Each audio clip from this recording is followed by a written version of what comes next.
The worst royal engagement I ever did. That's how veteran royal photographer Arthur Edwards describes Harry and Meghan's wedding day. Not a fairy tale, he says. Not even close. He calls it a tightly stage-managed spectacle that worked for headlines, but not for the people in the pit. So what did he see that the broadcast didn't? Arthur isn't a random commenter. He's photographed the royal family for decades. He's watched traditions up close. He knows what normal looks like at a state event, which is why his reaction lands so hard. In his telling, the day felt more showbiz than royal. Less warmth, more choreography. If you've ever wondered how a picture-perfect moment can feel off behind the lens, this is one of those times. According to Arthur, logistics undercut the basics. He says hired shooters were jammed in the wrong place. He was only a few feet away, yet boxed out by bodies. When the carriage rolled by, the couple turned the other way. For a royal photographer, that's the moment you live for. He calls it a disaster. He also says not a single frame he shot was published the next day. For him, the signals were clear, the access was tight, and the energy was tighter. The wedding was billed as the event of the century. Big names flew in. Think A-list talk show hosts, music icons, sports royalty. Arthur's read. The room leaned more Hollywood than household friends. He suggests many invited stars barely knew the couple, while some famous names publicly bowed out. To him, the crowd looked built for reach, not relationships. That's not a crime, but it sets a tone. Arthur says the sun was brutal. No cover. Formal outfits, sweat everywhere. He describes guests fanning themselves with programs just to cope. The food didn't help. Instead of a royal feast, he recalls bite-sized canapes that felt like a tease. People left hungry and irritated. Glam on camera, survival in real life. That gap, he says, defined the day. Royal events are usually a masterclass in protocol.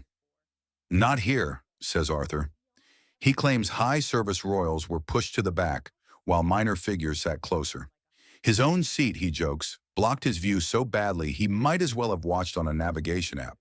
Whether by design or by mistake, he says the layout made senior people feel sidelined. It didn't look like tradition. It looked like priorities, just not the usual ones. Arthur believes Prince Harry was angry with the media over coverage during the engagement. He says you could feel it. Instead of playing to the cameras, Harry looked away. The result, in Arthur's words, almost no clean, printable shots. He felt the press was being punished. A wedding that should have produced 100 timeless images left him with nothing he could use. Arthur's take is blunt. He believes the wedding was packaged as a media moment first, a royal ritual second. In his view, it foreshadowed a new route, a brand built outside palace structures. He points to what followed: high-profile media projects, a headline-dominating interview, and choices that kept control close.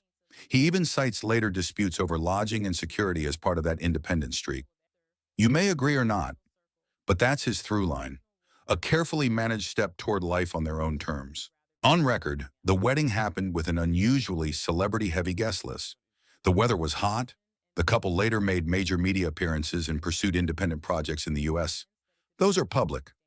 Arthur's commentary: the seating felt off. The access felt restricted. The day felt like show business, and Harry seemed to avoid the cameras. Those are his observations, not official findings. Motives, why choices were made, are speculation unless the principals say so. From the street, it looked magical. From the pit, Arthur says it felt managed, hot, and hollow. Two angles.